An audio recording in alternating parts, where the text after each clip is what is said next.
Welcome back to the Spirit Guide Daily. And when we're in a collective, we all share energy. And these are daily but timeless readings. They'll cross your path when they're meant to, that give you an idea of what the energy is going to be like for your day or potentially within the next 72 hours. It's going to vary.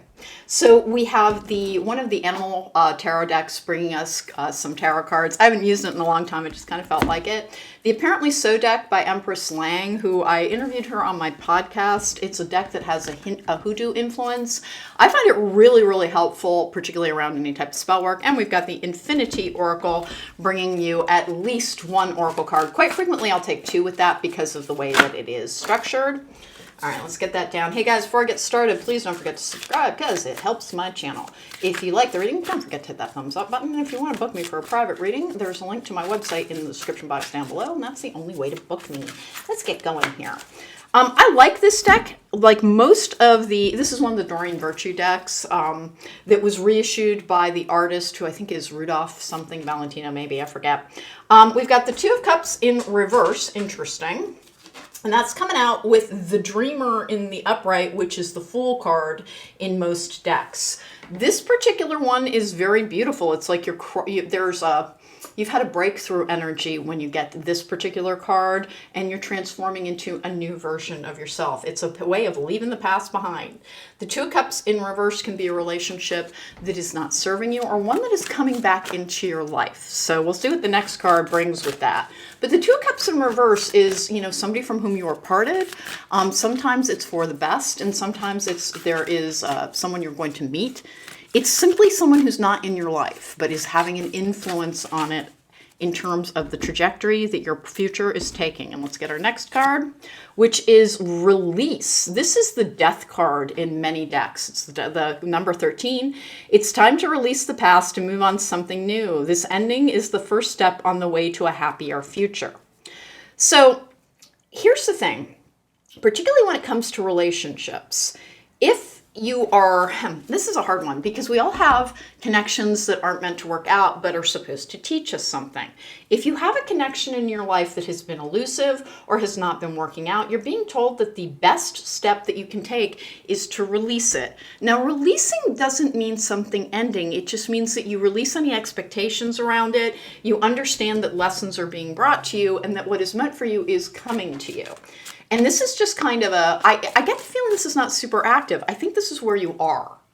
Like you've managed to release the relationships that aren't serving you. And when the Death card comes out, because that's the release card, new beginnings are on the horizon. Does that mean a new connection? It can potentially for some people. Abundance is near just came out, and I just got soulmate was underneath that. So soulmates are not just a romantic concept. Soulmates are about the people that we are meant to meet and share energy with. They can be friends. We have like 9 different forms of soulmates, including a chaos soulmate. And quite frequently, a chaos soulmate will be brought into our life in order to shake things up, to make us re-examine things, to see where we need to grow and what potentially toxic habits we need to release. And the reason I'm going into that is that this may have been a chaos soulmate. And quite frequently, it's a very, very, very intense connection, but it's not meant to work out. It's meant to show us something that we need to heal within so that we can have our best outcomes overall. And then intuition. So here's the thing, your gut's gonna guide you on this. The abundance is near and the soulmate. Here's kind of what I've got, is that you do have somebody coming in that you released something, started over again. The Fool leaves the past behind. This is the energy of the Fool. The Fool begins again. And the Fool, although named the Fool in this one release, it doesn't mean you're being foolish. It's about exuberance. It's about excitement. It's about looking towards the future as having endless possibilities and many joys ahead of you. If you think the best is behind you, then you're always going to be right because that's your mindset and that's what's determining it. If you think every single day I can find something to be excited about, to be invested in, and to be interested in, that's going to be your energy. This is actually a super healthy energy. If you're not quite in this space, the message might not be for you today, but it's what you're building towards. The soulmate energy is more easily connecting to people on a healthy level. As you've healed and you've learned your boundaries and you've learned to leave the connections of the past behind that were not serving you, new people will be coming in, and new beginnings come with that death card or the release card as well. Your intuition will be heightened because you are living in a clearer energy with fewer attachments. When we release energies or attachments that aren't healthy for us, we step into our full power. And please remember that. There's kind of a lot here that says, hey, listen, if you have people that are meant to be in your life. And for some people, it's going to be a romantic connection with the soulmate energy and this Two of Cups in reverse.